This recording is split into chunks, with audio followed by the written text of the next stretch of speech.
औज़ुबिल्लाहिमिनश्शैतानिर्रजीम बिस्मिल्लाहिर्रहमानिर्रहीम। Dear students, अस्सलाम वालेकुम। Chapter number 16 organic chemistry, lecture number 16 हम लोग स्टार्ट कर रहे हैं। और आज के हमारे जो लर्निंग ऑब्जेक्टिव्स हैं वो हमारे पास reactivity order and preparation of alkynes.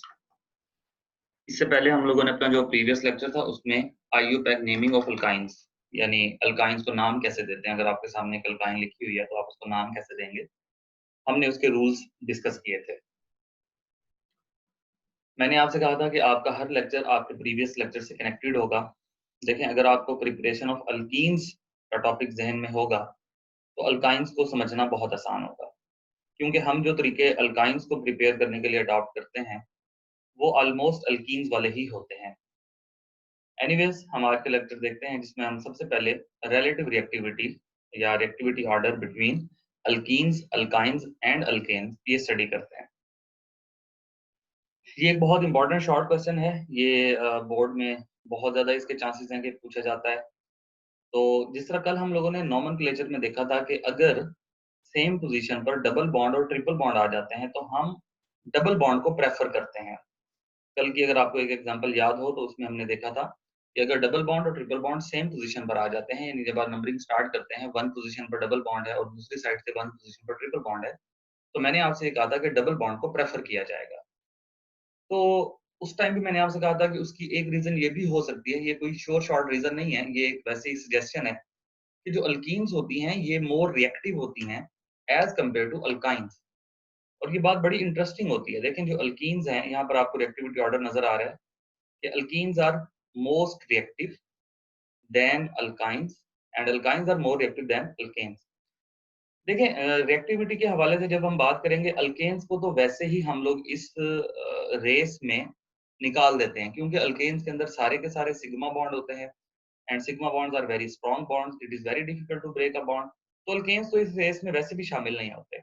Race में होती है अल्कीन्स और अल्काइंस के, इन दोनों में से कौन ज्यादा रिएक्टिव है। तो अब ये बात बड़ी इंटरेस्टिंग होती है कि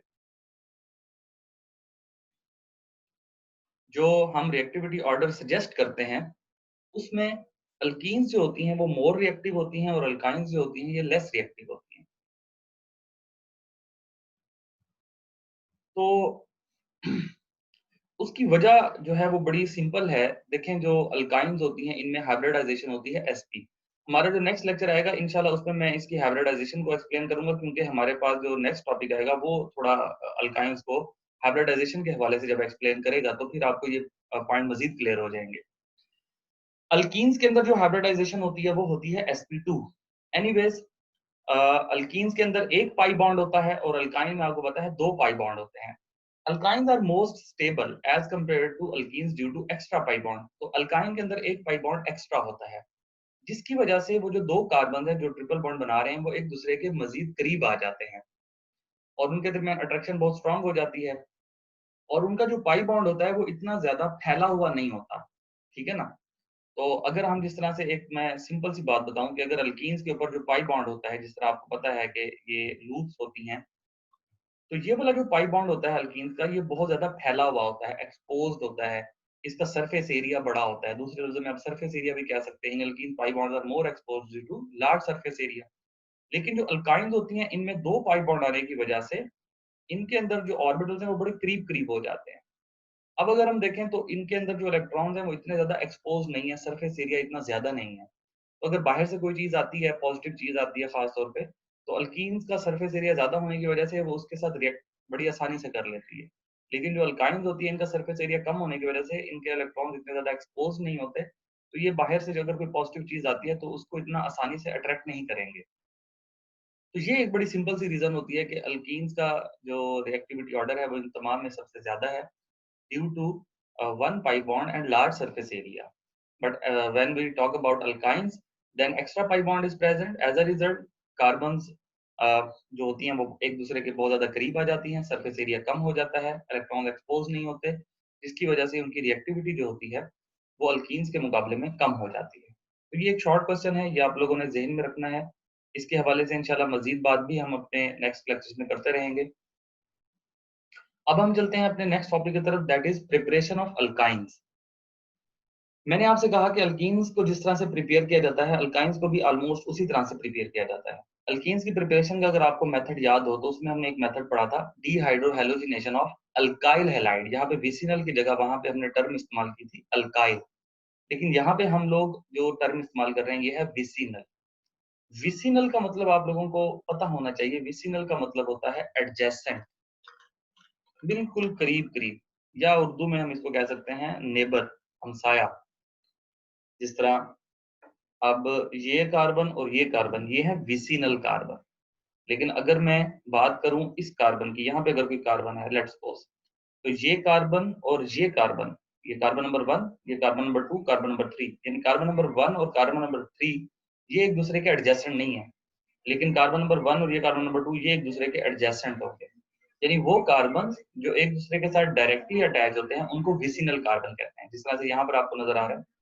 और अगर इन पे हैलोजन आ जाते हैं, जिस तरह ये एक्स जो है ये रिप्रेजेंट करता है हैलोजन को, तो एक्स हैलोजन को रिप्रेजेंट करता है, दो हैलोजन है तो इसलिए ये है तो अल्काइल हैलाइड। ऐसे मॉलिक्यूल जिनमें हैलोजन होते हैं उनको अल्काइल हैलाइड बोलते हैं। दो हैलोजन आ जाते हैं इसलिए इसको कहते हैं डाई हैलाइड। लेकिन कौन से dihalide? Vicinal dihalide, यानी वो कार्बन जो एक दूसरे के साथ डायरेक्टली अटैच है उन पे दो हैलोजन अटैच है। अब बिल्कुल अल्कीन्स की तरह जैसा हमने उसमें देखा था कि पोटेशियम हाइड्रोक्साइड ऐड करने से ये आपका जो फंक्शनल ग्रुप था, अब ये आपके पास एज अ फंक्शनल ग्रुप काम करेगा। अब इसमें दो फंक्शनल ग्रुप हैं, ये भी फंक्शनल ग्रुप है, ये भी फंक्शनल ग्रुप है। अब फंक्शनल ग्रुप के साथ जो कार्बन होती है उसको कार्बन नंबर 1 या अल्फा कार्बन कहते हैं। और अगर आपको वो तरीका याद हो तो हमेशा बीटा हाइड्रोजन और फंक्शनल ग्रुप रिमूव होता है। तो पहले क्या होगा, ये हाइड्रोजन और ये फंक्शनल ग्रुप रिमूव होगा तो यहाँ डबल बॉन्ड बन जाएगा, जैसे आप देख रहे हैं। तो यहाँ पे जो हाइड्रोजन था इस कार्बन के पास वो खत्म हो गया और डबल बॉन्ड बन गया। फिर क्या होगा कि जो आपका एक और फंक्शनल ग्रुप था उसके हिसाब से ये अल्फा कार्बन बन जाती है, ये बीटा कार्बन बन जाती है। अब ये वाला जो हाइड्रोजन है ये एज अ बीटा काम करेगा, बीटा हाइड्रोजन रिमूव होता है और फंक्शनल ग्रुप रिमूव होता है, तो ये हाइड्रोजन और ये फंक्शनल ग्रुप निकलने से यहाँ पे बन जाएगा ट्रिपल बॉन्ड।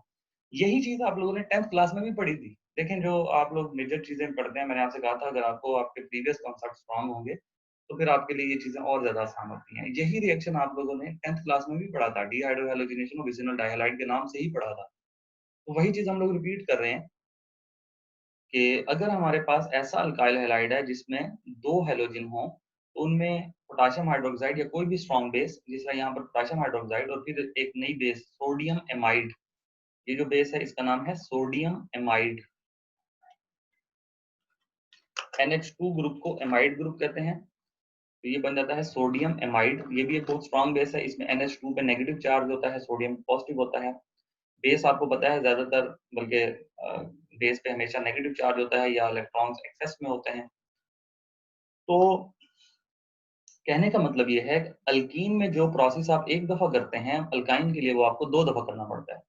यही चीज जब आपने अल्कीन के लिए देखी थी तो एक हैलोजन था, एक हैलोजन होने की वजह से फंक्शनल ग्रुप यानी हैलोजन रिमूव होता था और बीटा हाइड्रोजन रिमूव होती थी।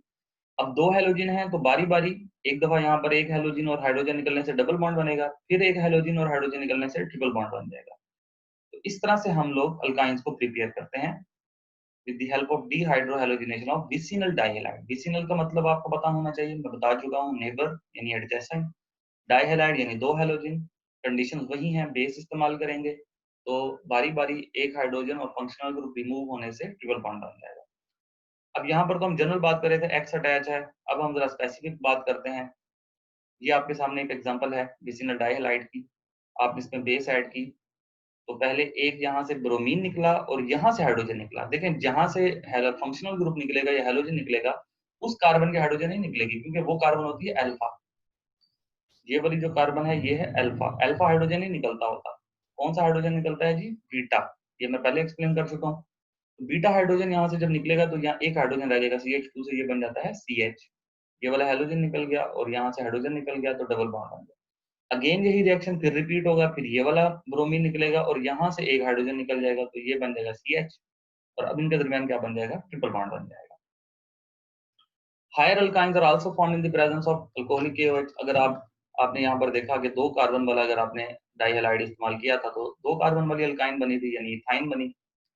और अगर आप कोई और जो है वो इस्तेमाल करते हैं, जिस तरह से ये 4 कार्बन वाली आपने अल्काइन जो है वो डाइहैलाइड इस्तेमाल किया है, तो फिर आपके पास 4 कार्बन वाला जो है 4 कार्बन वाली अल्काइन बन जाएगी। तो हायर मेंबर्स भी इसी तरह से बनाए जाते हैं।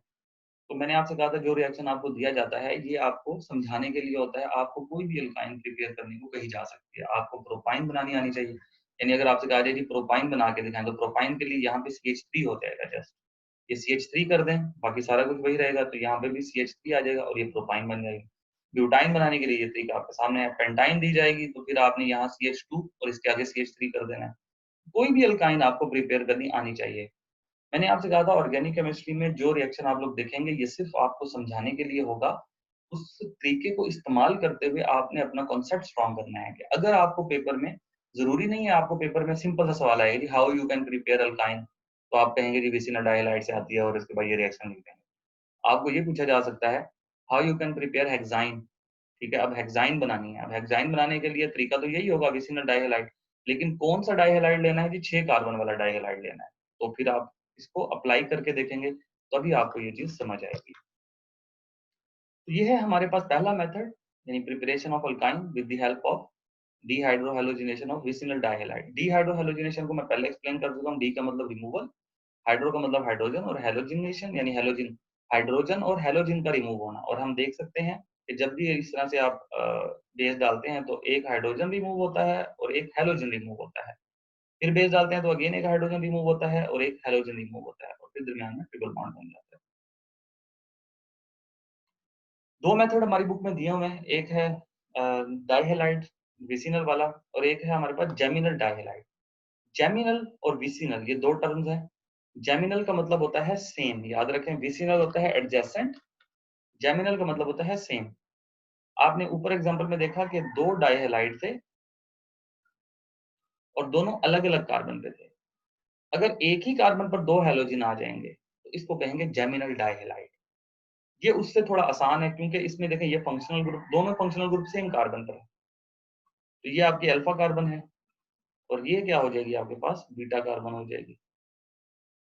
अब चीज़ वही है कि बेस डालेंगे पोटेशियम हाइड्रोक्साइड या सोडियम एमाइड, कोई भी आप बेस इस्तेमाल कर सकते हैं। तो बीटा हाइड्रोजन यानी यहाँ से एक हाइड्रोजन रिमूव होगा और एक हैलोजन रिमूव होगा। फिर एक यहाँ से हाइड्रोजन रिमूव होगा, फिर ये वाला हैलोजन रिमूव होगा और इस कार्बन यानी अल्फा और बीटा के दरमियान ट्रिपल बॉन्ड बन जाएगा। तो यहाँ पर आप देख सकते हैं कि ट्रिपल बॉन्ड बना हुआ है। और पहले ये सॉल्ट बनता है, यानी सोडियम एसिटाइलाइड, इसके बारे में हम इंशाल्लाह डिटेल देखेंगे। और देन ये सोडियम को वाटर से जब ट्रीट करवाते हैं, तो ये एच आ जाता है इसके साथ। आप इसको डायरेक्ट भी बना सकते हैं, ज़रूर आपको ये वाला जो स्टेप है, ये स्टेप बेशक आप शो ना करें, आप डायरेक्ट यहाँ पे अल्काइन बना दें। और ऑर्गेनिक केमिस्ट्री की एक खूबसूरती आपको बताता हूँ, ये जो साइड प्रोडक्ट्स होती हैं, ये वाली, ये भी बनाने की ज़रूरत नहीं होती। किसी रिएक्शन में अगर आप समझते हैं, आसान है, तो आप बना सकते हैं। वरना आपने अपनी मेन प्रोडक्ट, ये आपकी मेन प्रोडक्ट है अल्काइन, आपने ये बनानी है। ऑर्गेनिक केमिस्ट्री की एक बहुत अच्छी और खूबसूरत बात वो ये है कि आपको 2 चीज़ों से जान छूट जाती है और वो 2 चीज़ें कौन-सी हैं? एक होती है बैलेंसिंग, यानी आपको बैलेंस करने की ज़रूरत नहीं होती रिएक्शन को।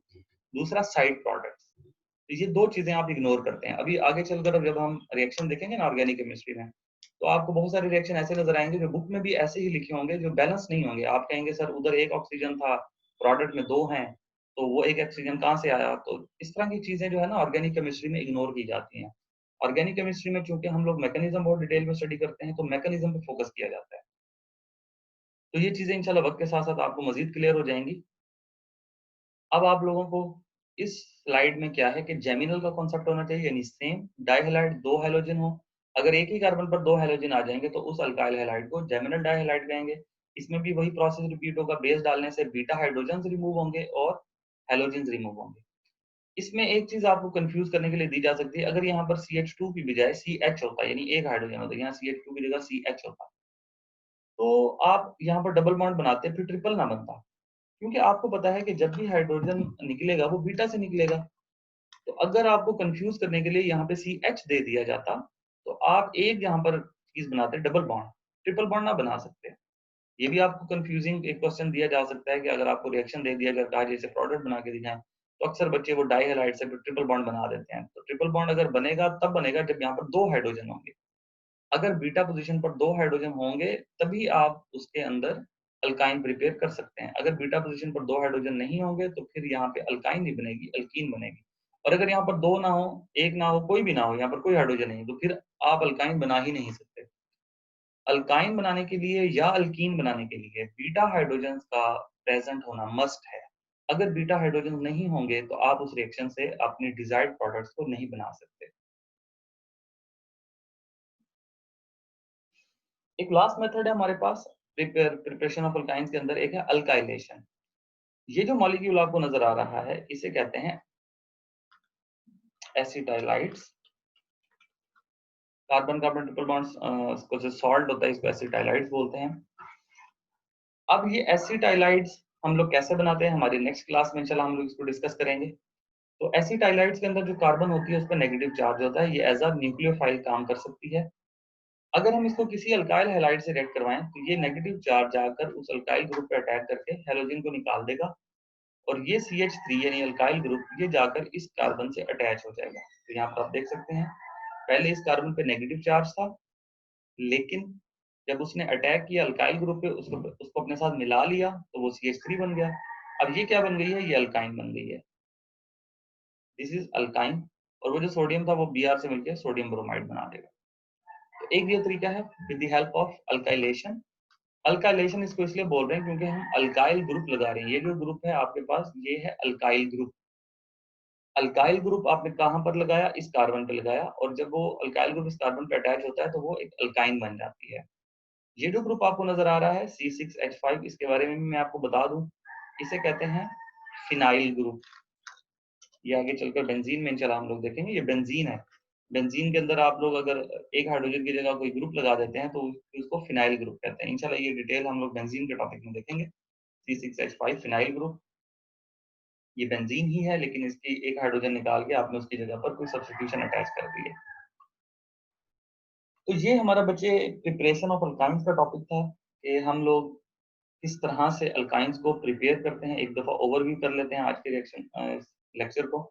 सबसे पहले हमने रिलेटिव रिएक्टिविटी डिस्कस की, जिसमें हमने देखा अल्कीन्स जो होती हैं ये सबसे ज्यादा रिएक्टिव होती हैं due to large surface area, there electrons are more exposed. Preparation of alkyne में हमने 3 तरीके देखे, एक है विसिनल डाइहैलाइड। जब विसिनल डाइहैलाइड्स में बेस डालते हैं तो बारी बारी उनके एक हाइड्रोजन और बीटा हाइड्रोजन और हैलोजन रिमूव होते हैं और वो ट्रिपल बॉन्ड तक चला जाता है। फिर हमने देखा जेमिनल डाइहैलाइड, यानी अगर एक ही कार्बन पर 2 हैलोजन आ रहे हैं तो फिर इसको जेमिनल डाइहैलाइड बोलते हैं। इसमें भी हमने वही तरीका अडॉप्ट किया, बीटा हाइड्रोजन और हैलोजन को रिमूव करवाया तो ट्रिपल बॉन्ड बन गया। तीसरा है हमारे पास अल्काइलेशन, कि अगर हम कोई सोडियम का सॉल्ट इस्तेमाल कर रहे हैं जिसमें ट्रिपल बॉन्ड कार्बन है, तो वो जो ट्रिपल बॉन्ड कार्बन है उसमें नेगेटिव चार्ज होता है, वो जाकर अटैक करता है अल्काइल हैलाइड के अल्काइल ग्रुप पे और उसको अपने साथ मिला लेता है, और इससे भी हमारे पास अल्काइन बनते हैं। ये हमारा आज का टॉपिक था। इंशाल्लाह नेक्स्ट क्लास में हम लोग फर्दर जो हमारे पास अल्काइंस का टॉपिक दिया हुआ है उसको डिस्कस करेंगे। ये तरीके आप लोगों ने अच्छी तरह से ज़हन में रखने हैं। इसमें जो ये 2 तरीके हैं विसिनल डाइहैलाइड और जेमिनल डाइहैलाइड, ये बहुत इंपॉर्टेंट है। इनसे आपको कोई भी अल्काइन बनानी आनी चाहिए। इनके मैकेनिज्म हमारी बुक में नहीं है, लेकिन जो मैकेनिज्म हमारी बुक में दिया होगा हम उस मैकेनिज्म को स्टडी करेंगे। मैं आप पे बर्डन नहीं डालना चाहता, हर रिएक्शन का मैकेनिज्म होता है, लेकिन हमारी बुक में जो मैकेनिज्म दिया है हमने वो मैकेनिज्म स्टडी करने हैं। तो होप फॉर द बेस्ट। इंशाल्लाह नेक्स्ट क्लास में आपसे मुलाकात होगी, तब तक के लिए अल्लाह हाफिज।